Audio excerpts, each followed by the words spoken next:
There's a lot of videos out there discussing different readies and carries. This could be from different backgrounds like Green Berets, Navy SEALs. But what I want to discuss today are some quick tips that have really changed the way I build consistency from these different positions.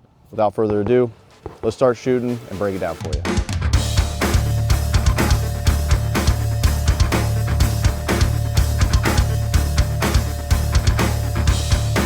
Now, full disclosure, we came to the range today, realized that my red dot was down. Typically I have a backup with me or backup batteries. Regardless, we're gonna move things up a little bit further than I normally would and still demonstrate some of these different readies and carries. Now, we've discussed which one's faster. We have discussed the different positions inside of our training center. But today I want to really break down with the shot timer how we can improve on times, and then self-diagnosing. Do I actually have consistency with the stock in my shoulder? Do I feel like I'm building that consistency through and through to where I can make it repeatable and I can get good, effective times on the shot timer? Now, what I want to discuss first is sling positioning. Now, completely up to the user. For me, I wear it like a necklace. Gives me a little bit more mobility with it. I can move it around into these different positions without really getting hung up. Now, obviously we got to verify this with our gear, but for me, you know, wearing it like a necklace as opposed to swimming through and wearing it like a seat belt, because there are times where I loosen this up and maybe I can move this around a little bit easier, but I still feel like I'm dragging on my gear, dragging with that sling. So I swim out, maybe tighten it down to the preferred, you know, tightness there, preferred setting, and then I can manipulate this thing without getting hung up too much. Now, full disclosure, this range doesn't allow us to point our muzzles over the berm. I'm gonna respect that and avoid the high carry to where I'm pointing my muzzle straight up in the air. We're still gonna be able to accomplish ultimately what we wanna discuss today. For low ready, to me, this is downward 45 degrees. It can be raised up based on distance to the target. But as long as I'm not looking through my optic and I'm paying attention to my surroundings, paying attention to being able to target ID, not trip over anything, that's the goal. So I tend to exaggerate this downward. Now, to start, I want to get into my preferred position, build this mount perfectly by validating with sets of doubles, shooting bill drills, and getting that consistency with that rifle mount. And then I can kind of work backwards. This is where I want to be, this is where I want to end up, so then I can kind of lower that down. I tend to cheat to the right quite a bit into the shoulder pocket as opposed to going to center line, but again, completely up to you guys. So, putting it on the shot timer now, I'm gonna give you guys a couple different examples, some good, some bad, and see where I can pick up speed.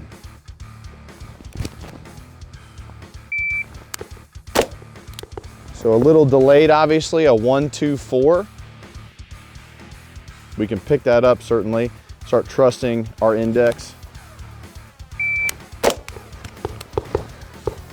That drops it all the way down to a 6, 5. So what's the big difference between those two? For me, I want to shrug my shoulder and collapse my elbows. Not to the point where I'm building too much tension with my hands, but I just collapse my elbows, so I might flag them out a little bit.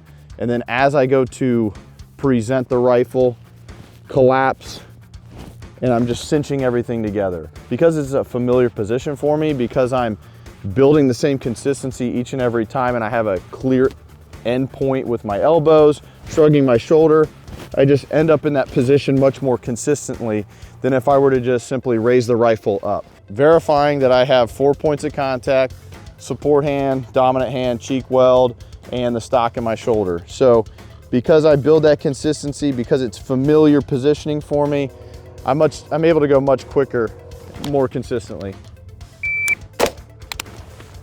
5, 7.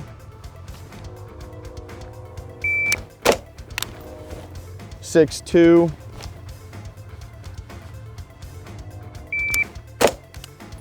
6, 9. So that would be the goal. It'd probably be under a 3/4 of a second for the most part. From this distance, definitely. Again, not working with an optic, and we're still able to get our hits. Working through those familiarization, like again, making sure we understand the end goal.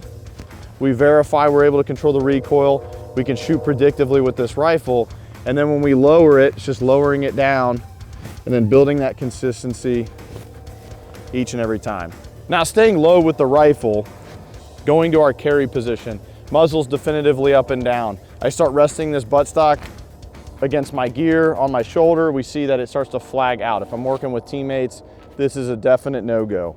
Now, the same would be true if I start to sag this elbow and this muzzle starts pointing 45-degree angle, pointing at my buddy's feet and stuff like that. So the carry position is really meant as simply placing the muzzle definitively up and down so I'm not flagging any people, and I can move around my teammates, I can move around my family members to where I'm not muzzling them, and then I can start to get into position.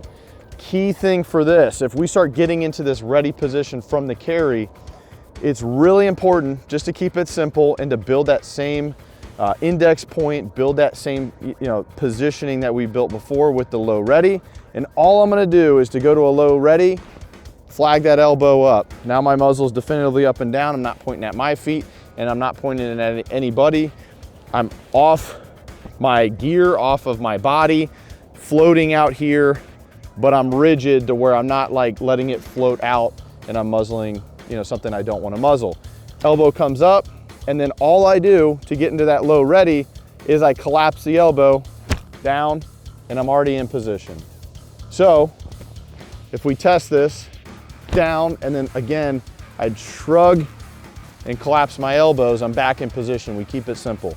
So let's put it on the shot timer from that carry position now, all the way here to full presentation and see where we're at.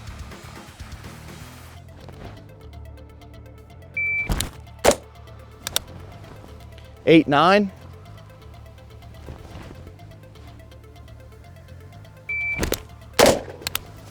Little wonky with that, 9-1, felt okay, but it was a little high with my buttstock. So I'm gonna self-assess, make the proper adjustments here.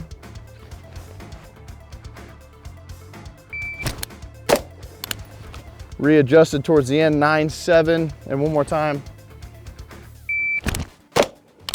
A little off to the right, 8-8. Again, nothing to reference with no red dot today, but we're making it work. All C-zone or better. So the point being, we keep that consistent, we drive that elbow down, and we're right into position. I think a lot of guys miss this where we just talk about these different positions and we just move through it, but what are we specifically doing with our biomechanics to break down, to get in position, build that consistency each and every time. The last thing we're gonna talk about, high ready, high carry. We'll just discuss the high carry given we can't perform that here at the range. The high ready, some folks talk about it like the muzzle, or excuse me, the stock is super low against our hip. This is a competition thing. It's not necessarily a tactical thing. I'm not worried about having it all the way down here.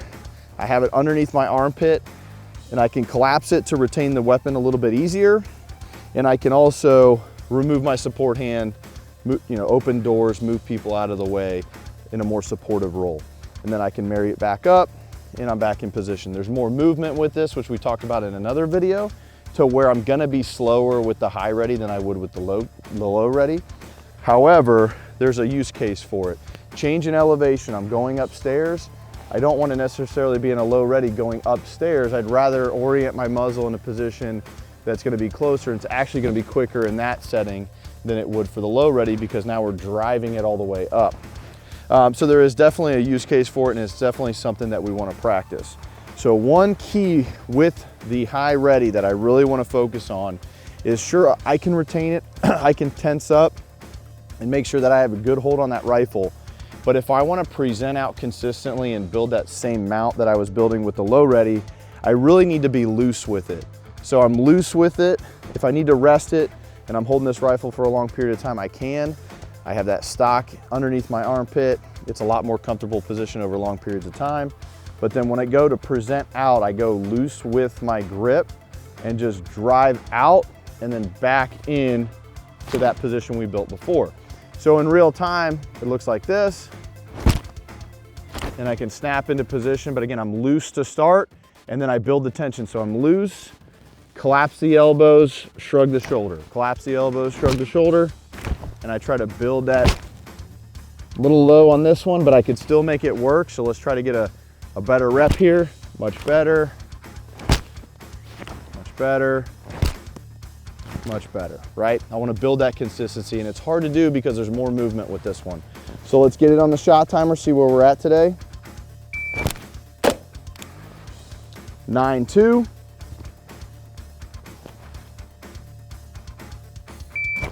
Oh, there we get hung up on the gear. We got to make sure, if I'm practicing in a t-shirt, that rarely happens, but when I got a thick coat on, we got to take that into account. Let's set that up again.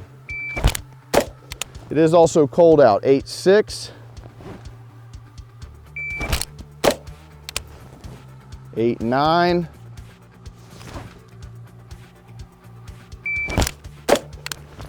And an 8.4.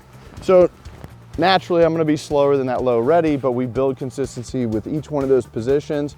And then the same with the high ready. So simulating, I got the rifle up here, support hand ready to receive the gun. It would be the same thing.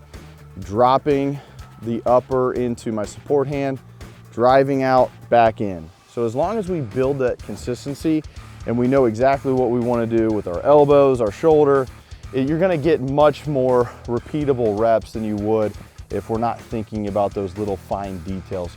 So if you guys found this information useful, make sure you guys give us a like. Make sure if you want to see more content like this, subscribe to our channel. And with that, guys, we will see you on the next video.